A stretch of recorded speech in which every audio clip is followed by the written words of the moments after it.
week's done, we gather up just having fun. Country music এখন শুধু গান নয়, এটা হয়ে উঠছে একটি global travel trend.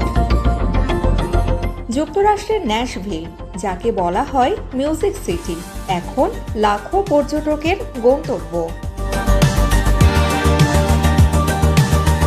Lower Broadway এর হংকি টং হাইওয়ে জুড়ে লাইভ মিউজিক আর নাইট লাইফ টানছে প্রচুর পর্যটক।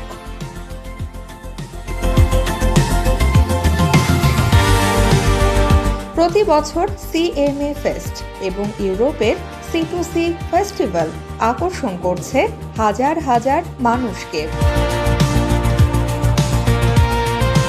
এই জনপ্রিয়তার পেছনে বড় ভূমিকা রেখেছে বিখ্যাত শিল্পী টেইলর সুইফট।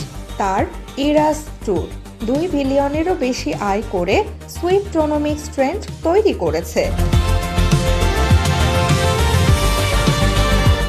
ন্যাশভিলে দর্শনার্থীরা ঘুরে দেখতে পারেন গ্র্যান্ড ওলে অপরি এবং রাইমান অডিটোরিয়াম।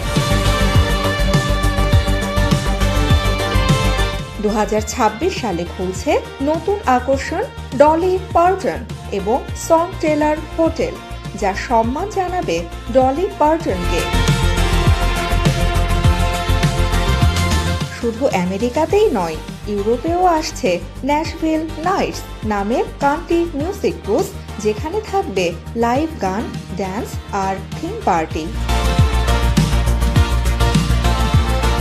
শেষ কথা, কান্ট্রি মিউজিক এখন শুধু শোনার জন্য নয়, এটা হয়ে উঠছে ভ্রমণের নতুন অভিজ্ঞতা।